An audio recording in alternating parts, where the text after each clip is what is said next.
coffee mug trembled in my hand as I placed it on table 7, avoiding eye contact with the impatient businessman checking his watch for the 3rd time. My stomach growled, a painful reminder that I hadn't eaten since yesterday's dinner shift. 6 more hours to go, and the small container of leftover pasta in the break room fridge was the only thing keeping me going. Ella, table 12 needs water, and 9's been waiting on their check for 10 minutes. Margot's voice cut through the clatter of the busy lunch rush at Bellini's, the Italian restaurant where I'd been waitressing for the past 8 months. I'm on it, I called back, tucking a strand of dark hair behind my ear, feeling it escape from my hasty ponytail. The truth was, I was drowning. Drowning in late rent notices, in medical bills for my little sister's asthma treatments, in the exhaustion that seemed to have permanently settled into my bones at 25. Boston winters were brutal, and this one had stretched my already thin resources to the breaking point. I hurried past the large windows that faced the upscale neighborhood of North End, the weak February sunlight doing little to warm the restaurant. The lunch crowd at Bellini's consisted mainly of business people and wealthy locals who could afford $20 pasta dishes without blinking. That's when I first noticed him, the old man sitting alone by the window. He hadn't been assigned to my section, but something about him caught my attention.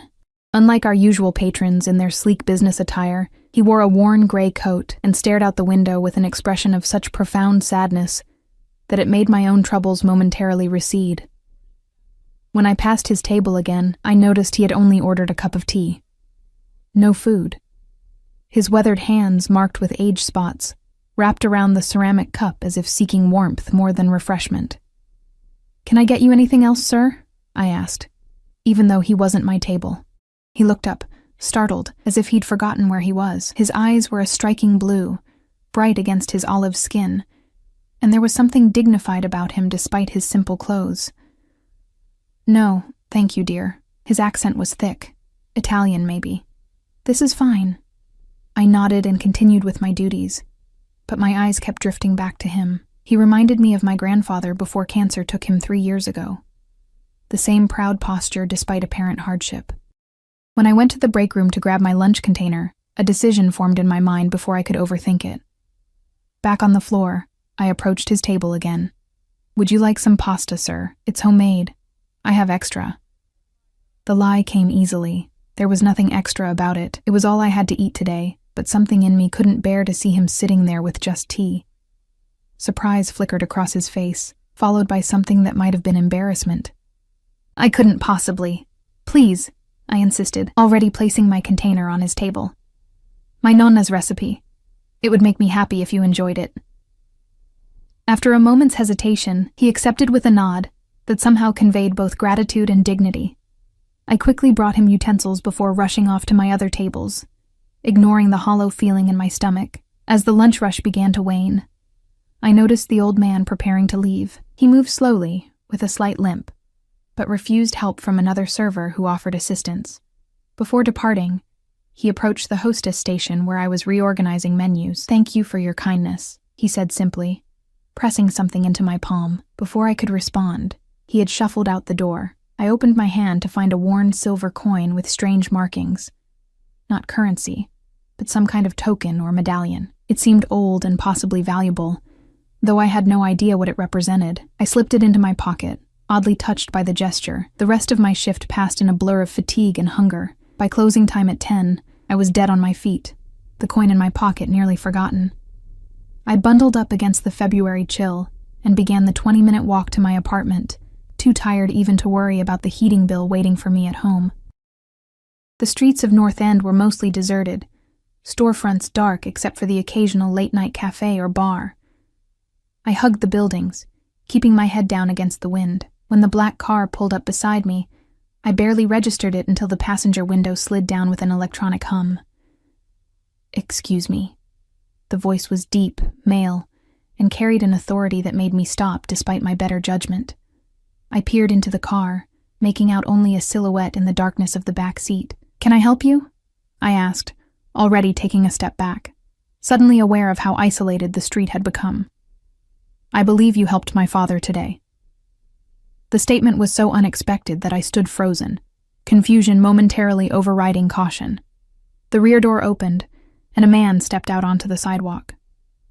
The first thing I noticed was his height. He towered over my 5'4" frame. The second was how the streetlight caught the sharp angles of his face, high cheekbones, a strong jaw darkened with stubble, and eyes that mirrored the same striking blue I'd seen earlier today, but without any of the gentleness. He wore a black coat that looked more expensive than my entire wardrobe, and despite the late hour, he was flanked by a broad-shouldered man who remained beside the car, scanning the street with practiced vigilance. "I'm sorry, I don't understand," I managed to say, my voice embarrassingly small in the quiet street. "The man at Bellini's, the one you gave your lunch to." He took a step closer, and I caught the scent of expensive cologne mingled with something darker, like smoke. That was my father. "Oh." I shifted uncomfortably. It was nothing, really. Nothing? The word carried an edge that made me shiver. My father is a proud man. He doesn't accept nothing from strangers. My heart began to pound against my ribs. Had I somehow offended them? Was this some kind of twisted shakedown? "I didn't mean to overstep," I said quickly. He seemed what? The man tilted his head slightly, studying me with an intensity that made me feel like a specimen under glass. "Lonely," I admitted, "and I thought he might be hungry." Something flickered across his face. Surprise, perhaps, or disbelief. "And you? Were you not hungry?"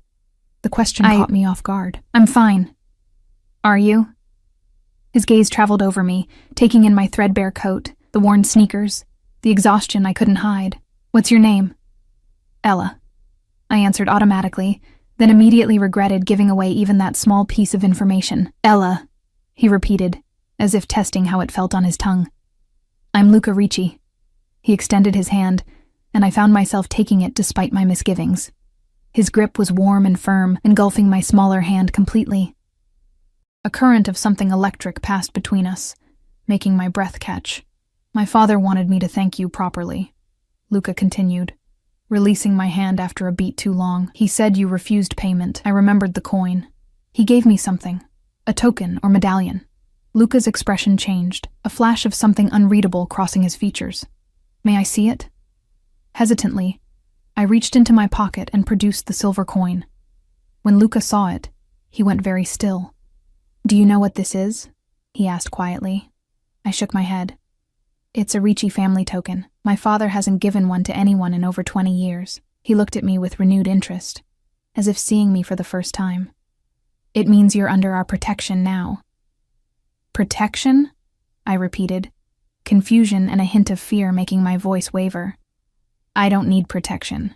Luca's mouth curved into a smile that didn't quite reach his eyes. "Everyone needs protection in this city, Ella. Especially someone who works late and walks home alone."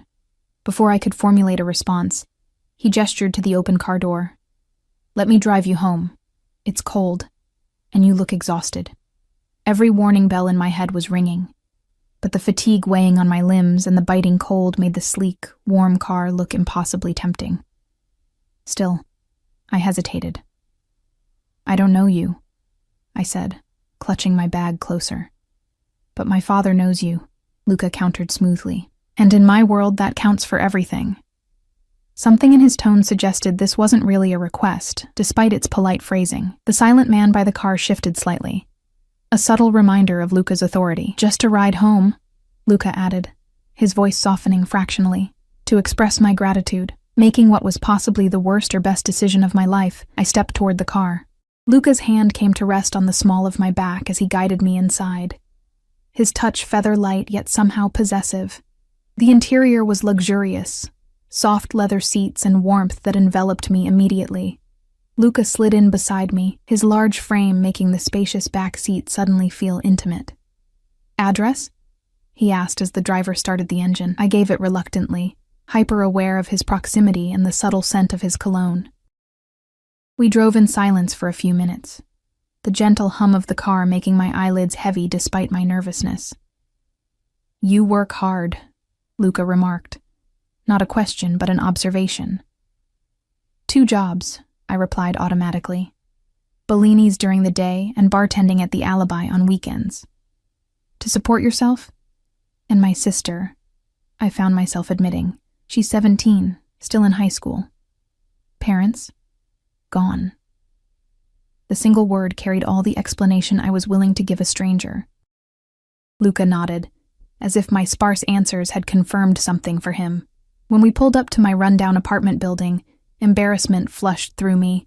The contrast between his world and mine couldn't have been more stark. "Thank you for the ride," I said quickly, eager to escape the confines of the car and the intensity of his gaze. "Ella." His voice stopped me as I reached for the door handle.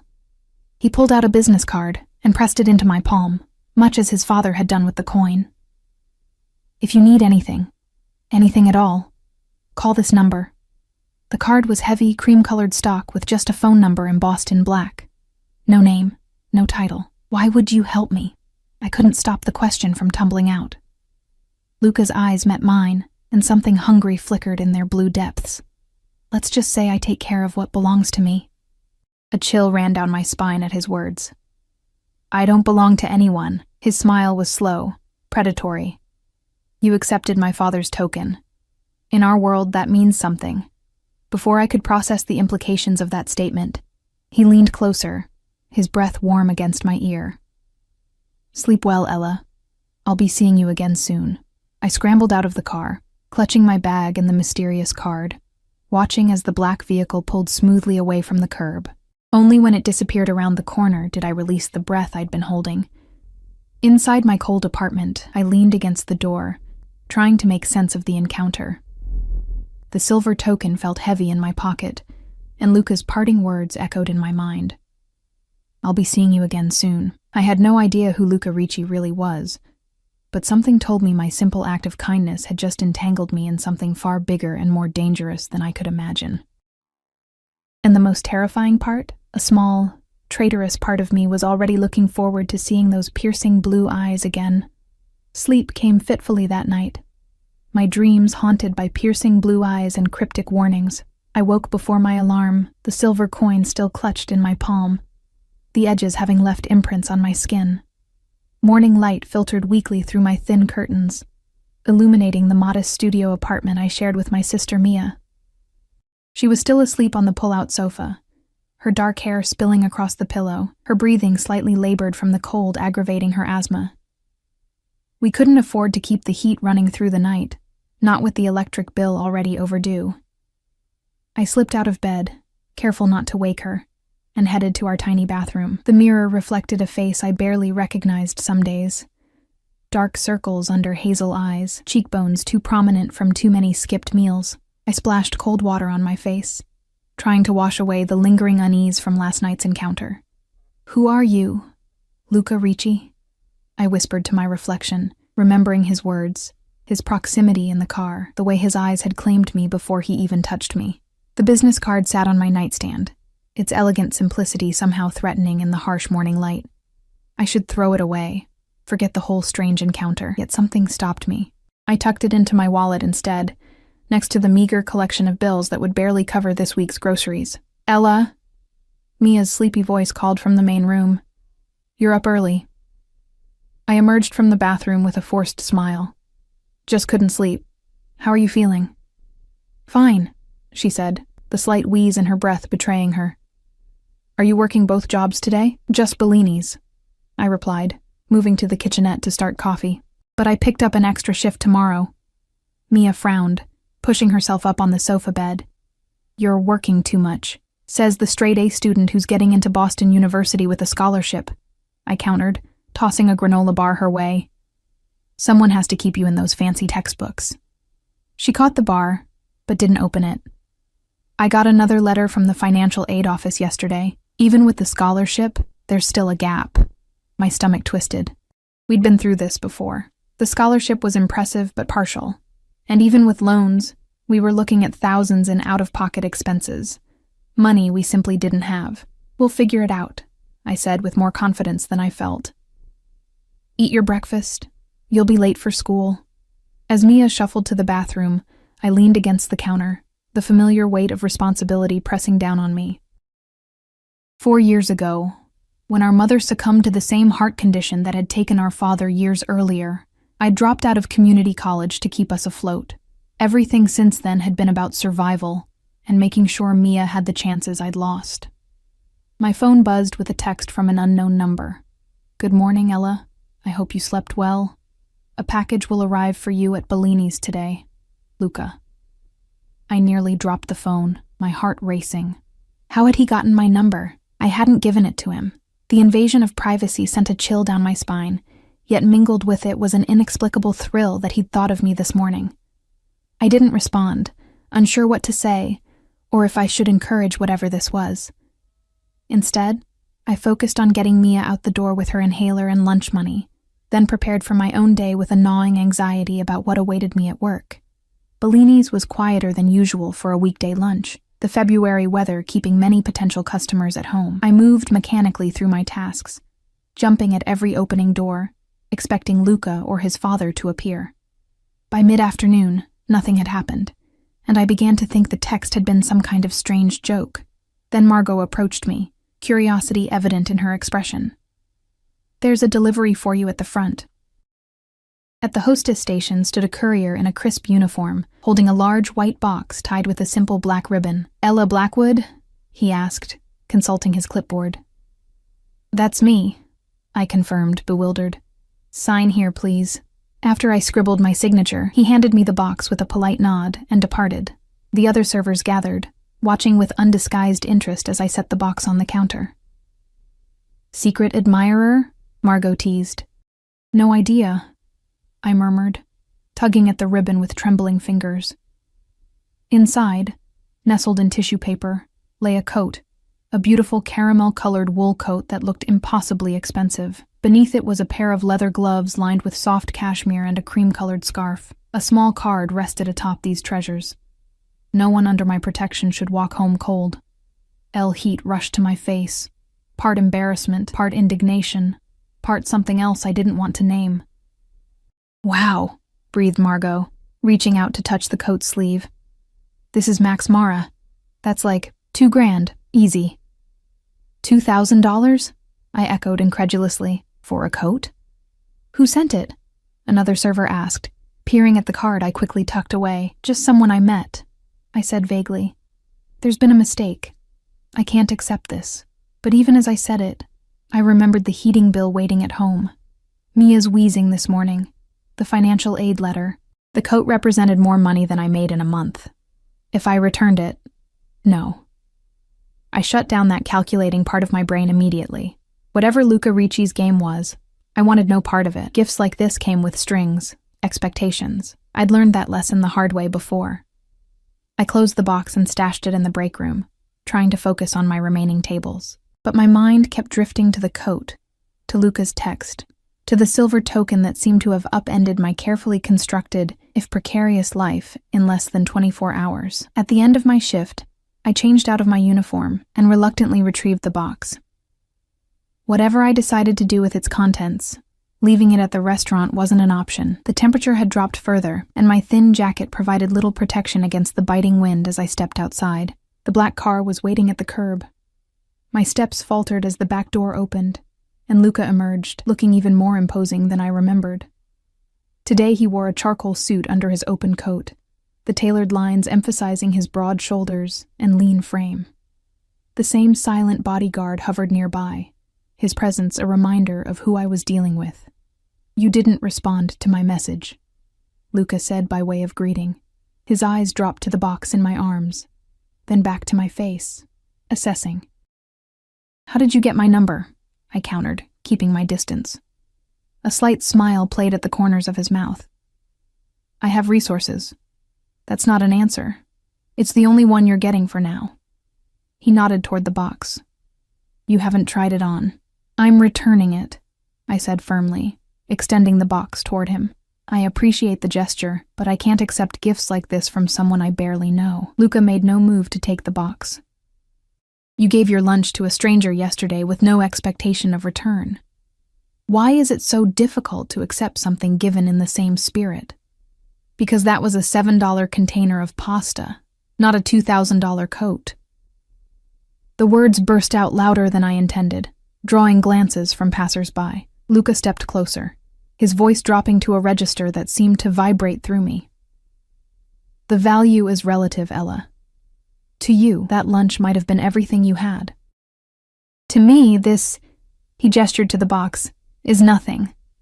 The casual dismissal of an amount that could change my and Mia's circumstances stung more than it should have. Then it should be easy to take it back, I insisted, still holding out the box. He studied me, head tilted slightly. You're not what I expected. What did you expect? Someone who would be easier to impress. There was a note of genuine curiosity in his voice. Someone who would ask for more, not less. Then you've clearly been dealing with the wrong kind of people, I replied, a spark of defiance cutting through my unease.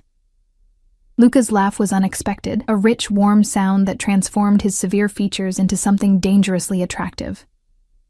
Clearly. He sobered, his expression turning serious. The coat stays with you. Consider it repayment for my father's debt. Your father doesn't owe me anything. In our world, a debt of honor is sacred. He stepped forward, gently pushing the box back toward me. You showed kindness to Arichi. We repay our debts, Ella. Always. Something in his tone suggested refusing again would be futile. I lowered the box, still unsure. At least let me drive you home, he offered, gesturing to the waiting car. It's colder today. I hesitated, weighing my options. The walk home was long, and my thin jacket offered little protection against the February chill. Plus, I was curious about him, about his father, about the token that apparently meant so much. All right, I conceded. But just a ride. His satisfied smile suggested he'd known I would agree all along. Inside the car, the familiar scent of leather and his cologne enveloped me. I set the box between us, a flimsy barrier that did little to diminish his overwhelming presence. Your father, I began after we pulled away from the curb. Is he well? Luca's expression softened fractionally. He is, though he tires easily these days. He mentioned your kindness several times last night. Why was he alone at Bellini's? I asked. If he's important to you, shouldn't someone have been with him? A shadow passed over Luca's face. My father is stubborn. He slipped away from his caretaker yesterday. Not the first time. He used to run our family business before his health declined. He glanced at me. He was diagnosed with early-stage Alzheimer's last year. The revelation surprised me. Not just the information itself, but that Luca would share something so personal. I'm sorry, I said softly. Don't be. He has good days and bad days. Yesterday was complicated. The anniversary of my mother's passing, he added after a pause, his gaze fixed on the passing cityscape. He was visiting her favorite restaurant. The unexpected vulnerability in his admission made my chest tighten. I thought of my own parents, of the emptiness their absence had left behind. I understand, I said simply. My mother died 4 years ago. Some days I still expect to hear her voice when I walk through the door. Luca turned to me, his blue eyes searching mine as if looking for the truth in my words. Whatever he found seemed to satisfy him. He nodded once, then changed the subject. You mentioned a sister yesterday. Mia, I confirmed. She's 17. Finishing high school this year. And it's just the two of you? Yes. That's a heavy burden for someone your age. I bristled slightly. It's not a burden. She's all I have. I didn't mean to offend, he said, holding up a hand. Family responsibility is something I understand better than most. The car slowed as we approached my building. Unlike last night, Luca exited first, coming around to open my door. The gesture was unexpectedly gentlemanly from someone who exuded such dangerous energy. Will you try on the coat? He asked as I stepped out, still clutching the box. Why is it so important to you? Because you need it, he replied simply, and because I want to see you in it. There was no mistaking the hunger that darkened his eyes as he spoke. It sent a flurry of butterflies through my stomach, a sensation I hadn't experienced in years. Against my better judgment, I set the box on the hood of the car and withdrew the caramel coat. It was even more beautiful in the fading daylight, the wool soft against my fingertips. I slipped it on, immediately enveloped in its warmth and subtle scent of luxury. Luca's intake of breath was audible. He circled me slowly, his gaze appreciative but somehow proprietary, as if confirming what he already knew, that I would look exactly as he had imagined in his gift. Perfect, he murmured, stopping before me. He reached out, adjusting the collar gently, his knuckles brushing against my neck. The contact, brief as it was, sent electricity coursing through me. "Thank you," I whispered, suddenly breathless. "But I still don't understand what you want from me." Luca's hands lingered at my collar, his proximity overwhelming my senses. "Dinner," he said, "tomorrow night. Let me thank you properly for what you did for my father." Warning bells clanged in my head, but they seemed distant compared to the thundering of my heart. "I'm working tomorrow. The alibi, remember? What time do you finish?" 11. "I'll pick you up." It wasn't a question. I should have refused, should have stepped back, returned the coat, walked away from whatever dangerous game this was. Instead, I heard myself say, "Okay." His smile was triumphant, though he tried to hide it. "Until tomorrow, then." I nodded, unable to form words as he leaned in, his lips brushing my cheek in a barely there kiss that nevertheless branded me more effectively than any possessive touch could have. As I watched the black car pull away, I stood on the sidewalk wrapped in a coat worth more than 2 months' rent, touching my fingers to the spot his lips had grazed, wondering what I'd just agreed to. Inside my apartment, Mia looked up from her homework, her eyes widening as she took in my appearance. "Whoa. Where did you get that?" "It was a gift," I said vaguely, slipping it off and carefully laying it across our small kitchen counter. "From who? It looks expensive." "Just someone I met." I busied myself with putting on water for pasta, avoiding her curious gaze. "Ella." Her tone made me turn. "What's going on?" "You're acting weird," I sighed, knowing I couldn't keep secrets from my sister for long. "I did something nice for an old man at the restaurant yesterday. Turns out he's the father of someone important." I hesitated, unsure how to describe Luca. His son wanted to thank me. With a designer coat? Mia's eyebrows rose skeptically. "What kind of important are we talking about here?" I thought of the bodyguard, the luxury car, the way Luca had spoken of family honor and debts. The pieces began to fit together in a way that made my stomach clench. "I'm not entirely sure," I admitted, though a suspicion was forming. "But I think he might be connected to something dangerous." Morning brought a text message from an unknown number, different from Luca's. "Your sister's scholarship has been fully funded. Remaining tuition gap covered. A friend of the Ricci family." I stared at my phone in disbelief, my hands trembling. This couldn't be coincidence. I hadn't mentioned the scholarship issues to Luca, which meant he'd been investigating us, digging into our personal lives. The invasion of privacy made me feel exposed, vulnerable. Yet mingled with my indignation was a shameful relief. Mia's future was secure. When she burst into the apartment that afternoon, waving an official letter from Boston University, her face alight with joy, I couldn't bring myself to tell her the truth. "I got a full ride," she exclaimed, throwing her arms around me. "They said an anonymous donor established a special fund for students with medical needs. Can you believe it?" I hugged her back, swallowing the lump in my throat. "That's amazing, Mia. You deserve it." "Now you can cut back on your hours," she said, pulling away to look at me earnestly. "Maybe even take some classes yourself." "Let's not get ahead of ourselves," I replied with a forced smile. "But this calls for celebration. How about pizza tonight?" As Mia chattered excitedly about dorm options and course selections, my mind raced. Whatever game Luca was playing, he'd just raised the stakes exponentially. The coat was one thing. This was something else entirely, something that bound me to him with invisible strings made of gratitude and obligation. I arrived at the alibi just before my 5 p.m. shift, still wrestling with conflicting emotions. The bar was already filling with the after-work crowd, the familiar din of conversation and clinking glasses a welcome distraction from my thoughts. "You look like you could use a drink yourself," observed Ray, the grizzled bartender who'd taken me under his wing when I started 6 months ago. "Everything okay?" "Just tired," I lied, tying on my apron. "Busy week." He gave me a skeptical look but didn't push. That was what I liked about Ray. He knew when to back off. The evening passed in a blur of drink orders, flirtatious customers, and the methodical rhythm of mixology that usually calmed my nerves. Tonight, however, I found myself glancing at the door every few minutes, anticipating Luca's arrival with a mixture of dread and shameful excitement.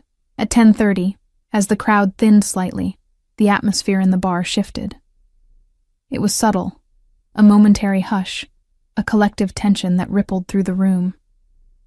I looked up from the gin and tonic I was preparing to see Luca entering, flanked by two men who were clearly security despite their expensive suits. Unlike the businessmen who frequented the alibi, Luca didn't try to blend in.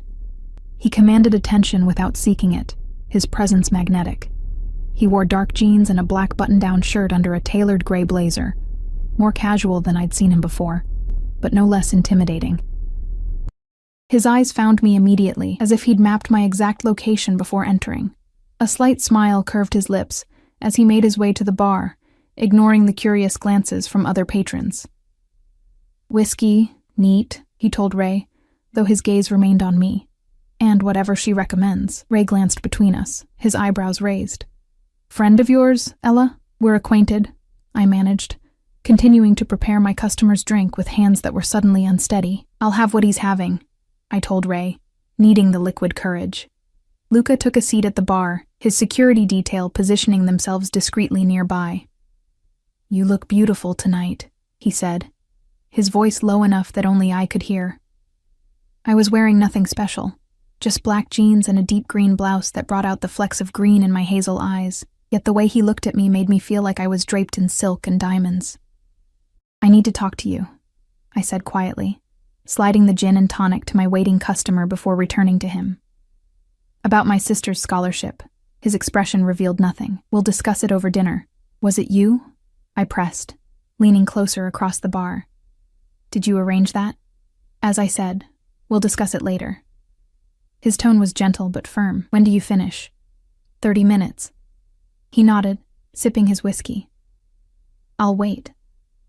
True to his word, Luca remained at the bar as I completed my shift, nursing his single drink, occasionally checking his phone, but mostly watching me work with an intensity that made my skin tingle.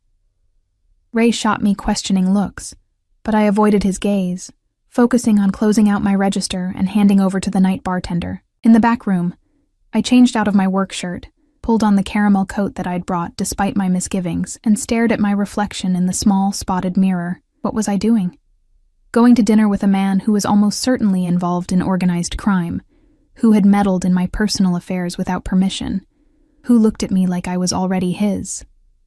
Yet I couldn't deny the magnetic pull he exerted on me. Beyond his obvious physical appeal, there was something about Luca Ricci that called to the most primitive part of me, the part that recognized power and was drawn to its shelter after years of struggling alone. When I emerged, Luca was waiting by the door, his eyes appreciative as they took in my appearance in the coat he'd given me. "Ready?" he asked, offering his arm. I nodded, suddenly nervous. "Where are we going?" "Somewhere quiet, where we can talk properly." He guided me outside to the waiting car, his hand at the small of my back possessive yet gentle. The restaurant was in the South End, a discreet establishment with no name on the door, just a small brass plaque with the number 23. Inside, the lighting was dim, the decor understated but elegant. The maitre d' greeted Luca by name, leading us immediately to a secluded corner booth without checking any reservation. "Mr. Ricci, your usual table," he murmured, pulling out my chair. "Antonio will be your server tonight." After we were seated and left with menus, I looked around, noting that despite the late hour, several tables were occupied by serious-looking men in expensive suits. No one spoke loudly. Conversations were conducted in hushed tones, creating an atmosphere of exclusivity and secrets. "This place isn't in any guidebook," I observed. Luca's lips quirked. "It caters to a selective clientele." "People like you," I said, emboldened by the whiskey I'd consumed earlier. "People who can make scholarship money appear out of nowhere." He set down his menu, his blue eyes steady on mine. "Is that accusation or gratitude I hear in your voice?" "Both," I admitted. "What you did for Mia, it's life-changing. But you had no right to investigate our personal struggles without my knowledge. When you accepted my father's token, you became my responsibility," Luca replied, as if this explained everything. "That extends to your sister. I didn't ask for your protection or your charity." Yet you needed both. His gaze softened fractionally. You've been carrying your burden alone for too long, Ella. There's no shame in accepting help when it's offered freely. Is it really free, though? I challenged. What do you expect in return? The waiter appeared before Luca could answer, pouring wine without being asked. Luca ordered for both of us in fluent Italian, a consultation I might have resented if I hadn't been so distracted by the elegant way the language flowed from his lips. When we were alone again, Luca leaned forward, his expression serious. I don't expect anything you're not willing to give. My interest in you is genuine, not transactional. Why me? The question had been burning inside me since our first meeting. You could have anyone. Because you gave your lunch to my father without knowing who he was, he answered simply. Because when I offered you an expensive coat, your first instinct was to return it rather than ask for more, because you've sacrificed everything for your sister without resentment or complaint. His voice dropped lower, and because from the moment I saw you, something in me recognized something in you. The raw honesty in his words stole my breath. I don't understand. Neither do I, entirely. He reached across the table, his fingers brushing mine, but I'd like to explore it, if you're willing. The contact sent warmth spiraling through me. Before I could respond, a shadow fell across our table. I looked up to see an elegantly dressed man in his 50s, his silver hair swept back from a face that might once have been handsome, before hard living carved deep lines into it. Luca, the man said, his voice carrying a hint of the same Italian accent I'd heard in his father's speech. What a pleasant surprise. Luca's expression cooled noticeably, though he rose and shook the man's hand. Victor, I wasn't aware you frequented this establishment. New development, Victor replied, his gaze shifting to me with undisguised interest. Won't you introduce me to your lovely companion? I felt Luca stiffen beside me, a barely perceptible change that nevertheless radiated tension. Ella, this is Victor Calabrese, an associate. Victor, Ella Blackwood. Enchanted, Victor said, taking my hand before I could offer it, pressing his lips to my knuckles in an old-fashioned gesture that made my skin crawl. Luca has been keeping you a well-guarded secret. We only recently met, I replied, gently extracting my hand. Is that so? Victor's smile didn't reach his eyes. How interesting that Luca would bring a new acquaintance to such an exclusive venue. If you'll excuse us, Luca cut in smoothly. Our dinner is arriving. Victor inclined his head, though his eyes remained cold. Of course. Enjoy your evening. To me, he added, I hope to see more of you, Miss Blackwood. As he walked away, I noticed Luca's knuckles had turned white where he gripped his wine glass. Who is he really? I asked quietly. A rival, Luca answered, his voice tight. And not someone you want to know better. The waiter arrived with our food, delicate pasta dishes that smelled divine, providing a welcome interruption to the sudden tension. As we ate, Luca gradually relaxed, steering the conversation to lighter topics. My childhood in Boston, Mia's academic interests, my abandoned dreams of becoming a photographer. Why did you give it up? He asked when I mentioned my once passionate hobby. Necessity, I replied with a small shrug. Cameras and lenses are expensive. After my mother died, I sold my equipment to cover funeral costs. Something like anger flashed in his eyes. You've had to sacrifice too much. Life isn't always fair, I said, uncomfortable with his intensity. You adapt. Or you find someone who can restore the balance, he countered. The rest of the dinner passed pleasantly, the food exquisite, the wine warming me from within.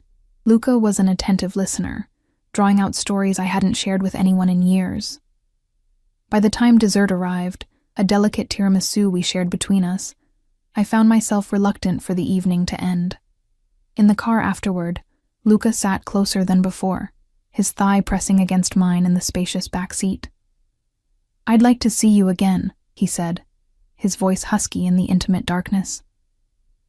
I'd like that too, I admitted, surprising myself with my honesty. He smiled, satisfaction evident in his expression. Tomorrow I want to introduce you properly to my father. He's been asking about you. The request seemed significant, though I couldn't pinpoint why. All right. As the car pulled up to my building, Luca walked me to the door, his hand entwined with mine. In the dim hallway, he paused, turning me gently to face him. "Ella," he murmured, one hand coming up to cup my cheek. "May I kiss you?" The question, so formally asked, made my heart race. I nodded, unable to find my voice. Luca leaned in slowly, giving me time to change my mind. When his lips met mine, the kiss was achingly gentle at first, a question rather than a demand. Then, as I responded, it deepened into something hungry and possessive that made my knees weak. His arms encircled me, pulling me against the hard plane of his chest as he explored my mouth with a thoroughness that left me gasping. When we finally broke apart, his eyes had darkened to midnight blue, his breathing as unsteady as mine. "I'll pick you up at noon tomorrow," he said, his voice rough. I nodded, still dazed from the kiss. As I watched him walk away, I touched my fingers to my tingling lips, realizing with a mixture of excitement and trepidation that I was falling for a man who might be as dangerous as he was irresistible. The next day dawned bright but frigid, sunlight glinting off fresh snow that had fallen overnight. I woke early, my thoughts immediately turning to Luca and the kiss we'd shared, the memory of his lips on mine. The way his arms had enveloped me sent a flush of warmth through my body that had nothing to do with the extra blanket I'd piled on my bed. Mia was already up, hunched over her laptop at our tiny kitchen table, a mug of coffee steaming beside her. She looked up when I emerged from the bathroom, her expression curious. "So, are you going to tell me about this mystery man who's got you coming home late and smiling in your sleep?" she asked, closing her laptop. "And does he have anything to do with this?" She held up a small package that must have been delivered while I was in the shower. "What is that?" I asked, reaching for it. "No idea. It was outside our door this morning." The box was small, wrapped in simple black paper with no card or note. Inside, nestled in velvet, was a delicate silver pendant, a small camera crafted with exquisite detail, hanging from a fine chain. "Oh," I breathed, lifting it carefully. "Secret admirer?" Mia pressed, leaning forward to examine the necklace. "That looks expensive." I hesitated, unsure how much to share. Mia was smart and perceptive. She'd know if I was hiding something significant. "His name is Luca," I finally admitted. "I met him through work, sort of. He's different." "Different how?" "Intense, confident, used to getting what he wants." I fingered the silver camera pendant, understanding its meaning immediately. Luca had been listening when I mentioned my abandoned passion for photography. "Sounds intriguing," Mia said, her eyes sparkling with interest. "When do I get to meet him?" "It's still very new," I hedged. "Actually, I'm meeting his father today." Mia's eyebrows shot up. "His father? That's moving fast." "It's complicated." I clasped the necklace around my throat, the pendant resting just below my collarbone. "Luca feels he owes me something because I was kind to his father." "And what does Luca do exactly?" Mia asked, her tone suddenly wary. I busied myself making coffee, avoiding her gaze. "He's in family business." "What kind of family business?" "I'm not entirely sure," I admitted, which was technically true. I had suspicions, but no confirmation of exactly what the Ricci family was involved in. "I'm still getting to know him." Mia studied me for a long moment. "Just be careful, okay? You're always taking care of everyone else. Make sure whoever this guy is, he's taking care of you too." Her concern touched me. "I promise I'll be careful." At noon, a text from Luca informed me he was waiting downstairs. I'd dressed carefully in dark jeans, a cream sweater, and the caramel coat, the silver camera pendant visible at my neckline. My hair, usually pulled back for work, fell loose around my shoulders. Luca stood beside his car, hands in the pockets of a charcoal overcoat, his breath forming clouds in the cold air. When he saw me, his expression softened into something that made my heart flutter. "You're wearing it," he said by way of greeting, reaching out to touch the pendant gently. "Do you like it?" "It's beautiful," I replied honestly. "But you have to stop sending me gifts, Luca. I can't keep accepting them." "It's just a token," he insisted, brushing a strand of hair from my face with unexpected tenderness. "A reminder of something you loved." His fingers lingered against my cheek. "Thank you for agreeing to meet my father properly." The drive took us to Beacon Hill, where historic brownstones lined streets that had been meticulously cleared of snow.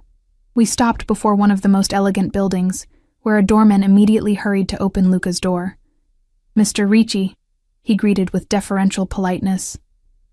"Your father is expecting you." The interior of the brownstone was a study in old-world luxury, gleaming hardwood floors, antique furniture, and artwork that looked museum quality. A housekeeper directed us to a sunlit sitting room at the rear of the house, where the old man I'd met at Bellini's sat in a leather armchair, a book open on his lap. He looked up as we entered, his face lighting with recognition. "Ah, the angel with the pasta," he exclaimed, setting his book aside and attempting to rise. "Please don't get up," I said quickly, crossing the room to him. "Papa, this is Ella Blackwood," Luca said, following me. "Ella, my father, Antonio Ricci." "A pleasure to meet you properly, Mr. Ricci," I said, taking the hand he extended. "Antonio, please." His grip was surprisingly strong despite his apparent frailty. Sit.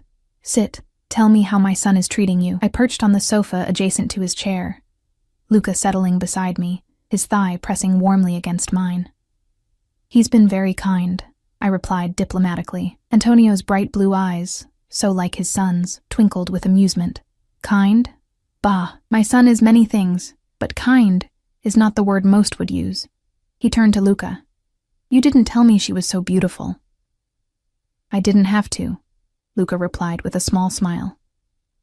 "You saw for yourself." A young woman entered with a tray of coffee and pastries, setting it on the table between us before departing silently. Antonio insisted on serving me himself, his hands steady as he poured rich, dark coffee into delicate cups.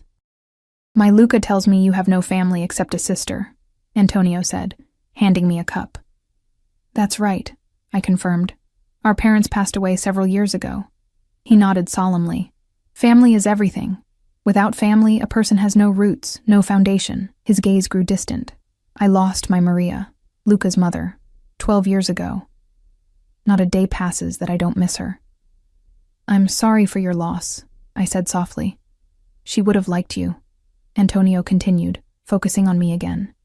"She always said Luca needed someone with fire in her soul. Too many women see only what he can give them, not who he is." I felt Luca tense slightly beside me. "Papa," he warned quietly. Antonio waved a dismissive hand. "You are too protective, figlio mio. Ella is not a child to be shielded from truths. To me," he added, "my son carries heavy responsibilities. He needs a partner who understands the weight he bears, not just someone to warm his bed." "Papa, enough," Luca said more firmly. I touched his arm gently. "It's okay."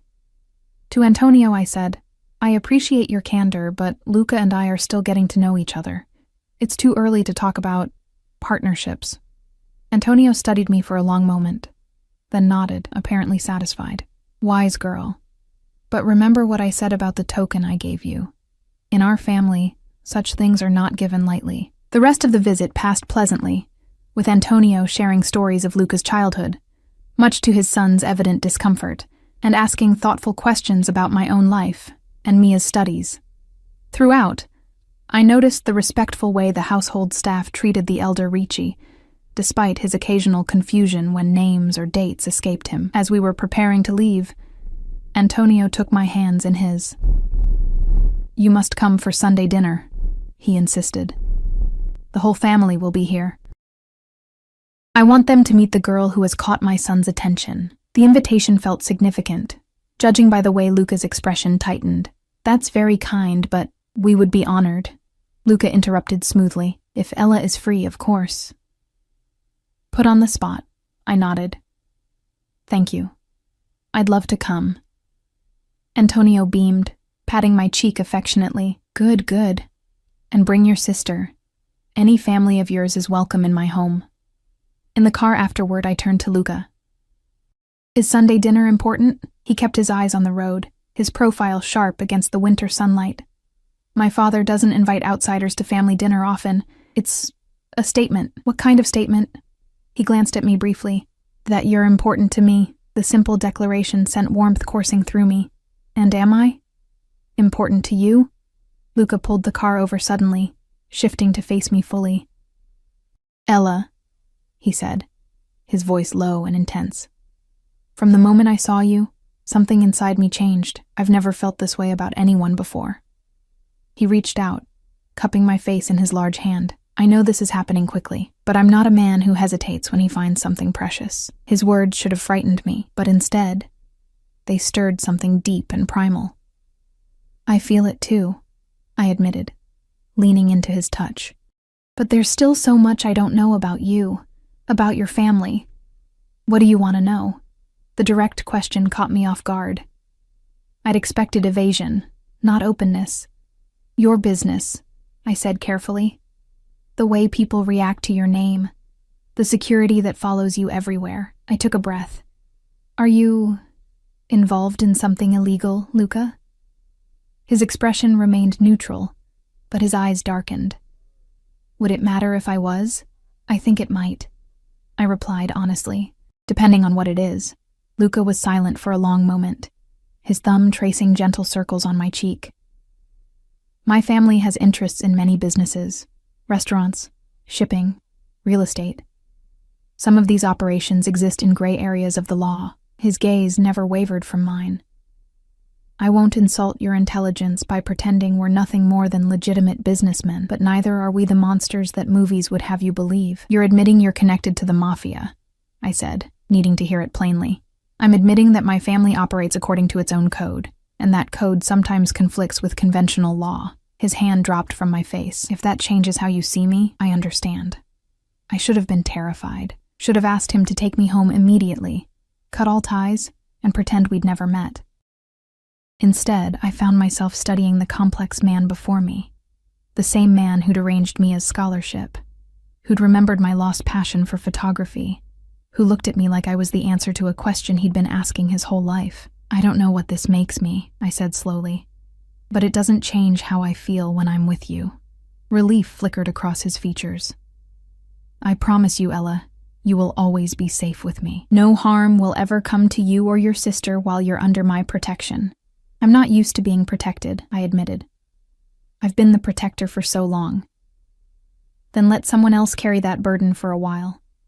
He leaned forward, his lips brushing mine gently. "Let me." The kiss deepened, his arms pulling me closer across the console between us. Unlike last night's carefully controlled embrace, this was hungry, almost desperate, as if he needed to convince himself that I was real, that I hadn't rejected him despite knowing the truth. When we finally broke apart, both breathless, he rested his forehead against mine. "Come home with me," he murmured. "Let me show you who I really am." The invitation hung between us, weighted with meaning. I knew what I was agreeing to if I said yes, not just physically, but stepping further into his world, a world I still only dimly understood. "Yes," I whispered, making my choice. Luca's home was a penthouse apartment, in a sleek high-rise overlooking the harbor. Floor-to-ceiling windows offered panoramic views of the city and water beyond, the winter sunlight turning the snow-covered landscape into a glittering wonderland. The space was surprisingly warm, not in temperature, but in feeling. Modern furnishings in rich browns and deep blues, bookshelves filled with well-worn volumes, even a grand piano in one corner. It was the home of a man with taste and education, not the gaudy display of wealth I might have expected. "It's beautiful," I said, moving to the windows to take in the view. "It's lonely," Luca replied, coming to stand behind me, his hand settling on my waist. "Until now." I turned in his arms, facing him. "Luca, I need to know what happens next. Between us, I mean." "Oh, whatever you want to happen," he answered, his eyes serious. "I won't pressure you." "But you have expectations," I pressed. "Your father certainly seems to." Luca sighed, leading me to the sofa where we sat, his arm around my shoulders. "My father is traditional. In his mind, when a man finds the woman he wants, he doesn't waste time." He touched the pendant at my throat gently.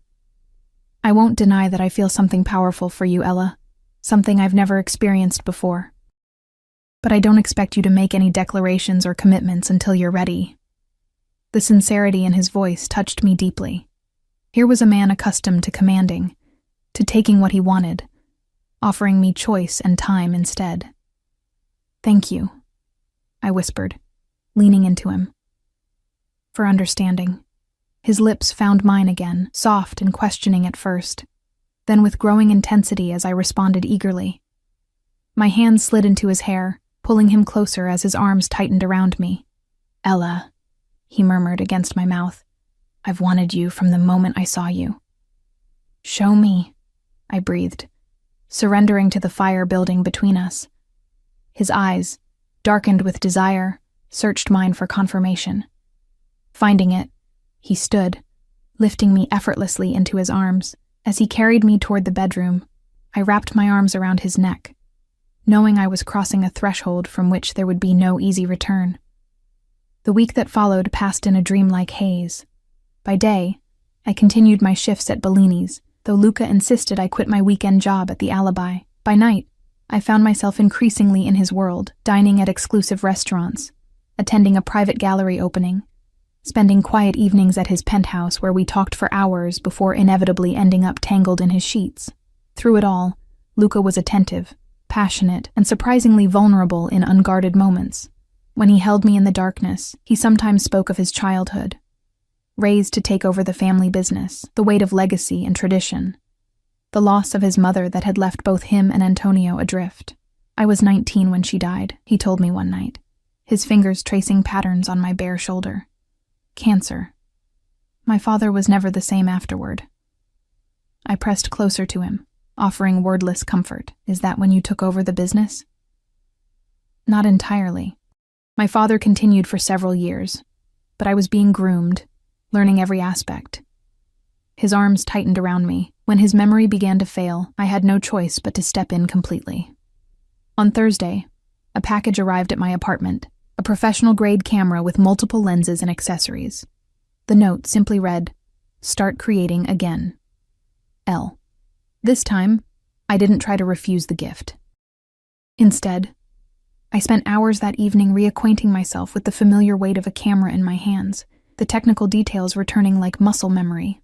When Luca called later, I found myself thanking him without reservation. "You sound happy," he said, satisfaction evident in his voice. "I am," I admitted. I'd forgotten how much I loved photography. "Bring the camera on Sunday," he suggested. "My father's garden is particularly beautiful in winter."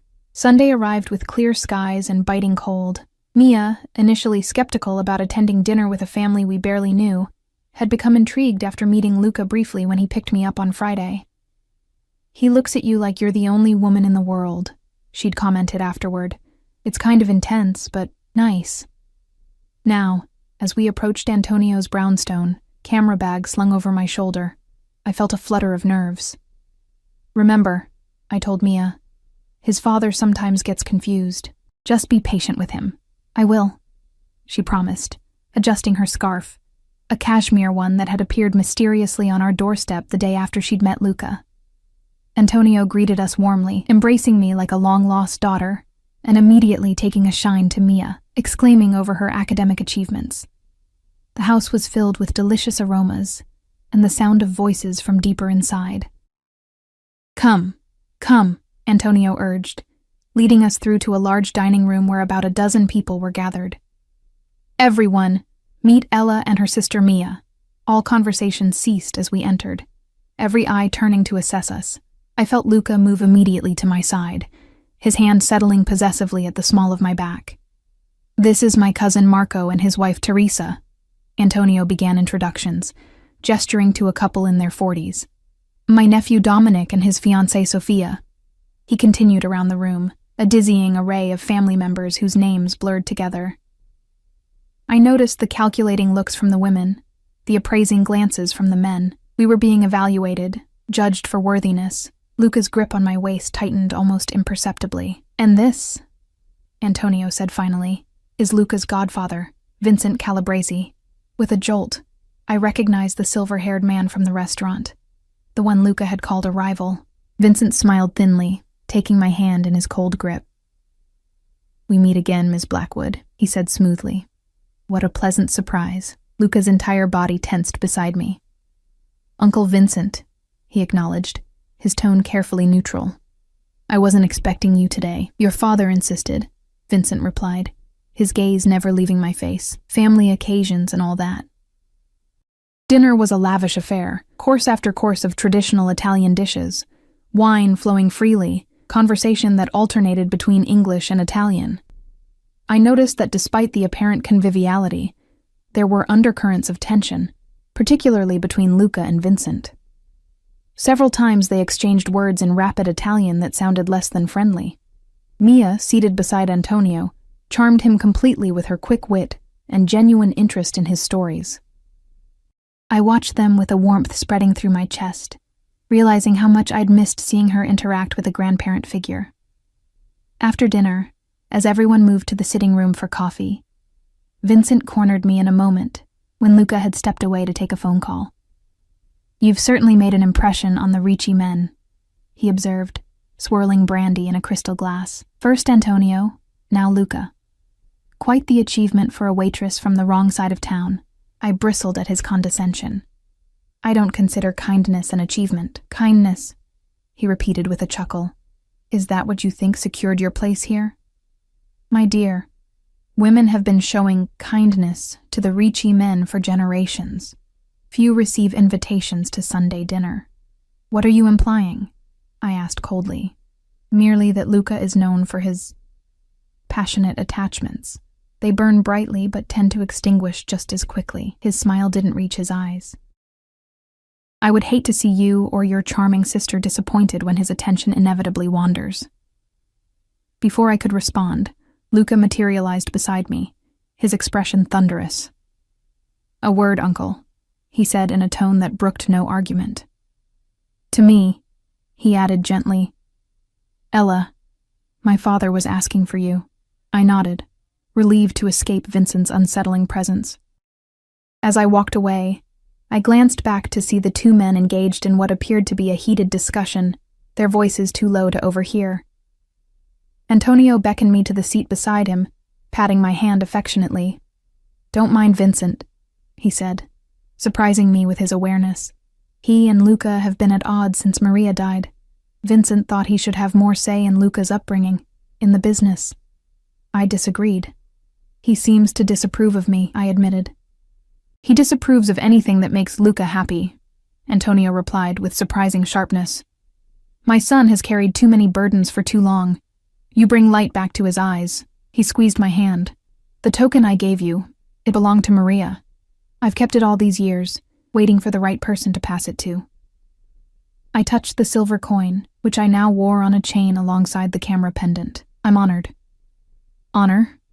Antonio nodded approvingly. That is what the Ricci family values above all. Honor, loyalty, family. His blue eyes, so like Luca's, fixed on me intently. Remember that, cara mia, and you will always find your place with us. Later, as we prepared to leave, Luca pulled me aside in the hallway. I'm sorry about Vincent, he said, his jaw tight with residual anger. He overstepped. What did he say to you? I asked. Nothing worth repeating. He cupped my face in his hands. What matters is this, us. The rest is noise. His kiss was possessive, almost desperate, as if he needed to claim me in the face of whatever threat Vincent represented.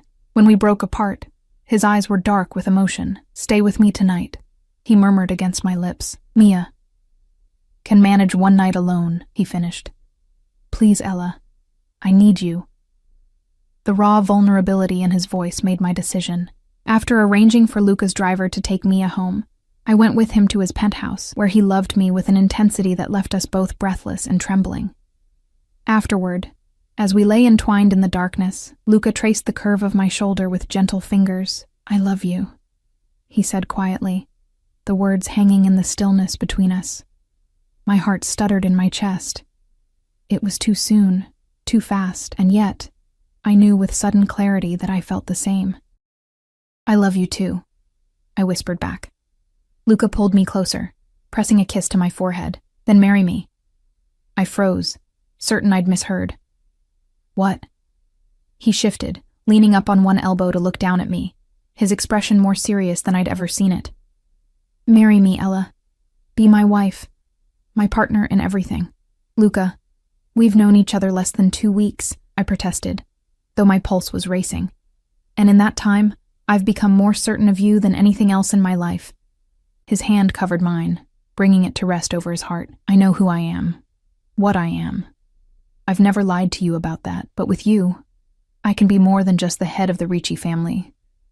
I can be a man who loves, who dreams of a future with someone who sees him. Truly sees him. Tears pricked my eyes at the naked honesty in his voice. What about your world? Your business? The danger? You'll be protected always, you and Mia both. His grip tightened on my hand. I can't promise a normal life, Ella. But I can promise that you'll never want for anything. That you'll be cherished every day, that your sister will have every opportunity. His voice dropped lower, that our children will grow up knowing both strength and tenderness.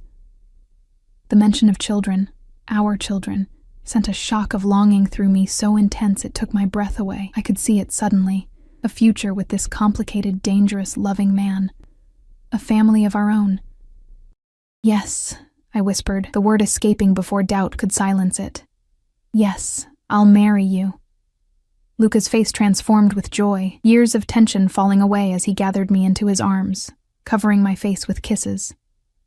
You've made me the happiest man alive, he murmured against my skin. I swear on my life you'll never regret this decision, as he slid a ring onto my finger. A ring he must have been carrying, hoping. I knew that whatever dangers or complications lay ahead, the path forward was with him. In finding Luca, I'd not only secured Mia's future,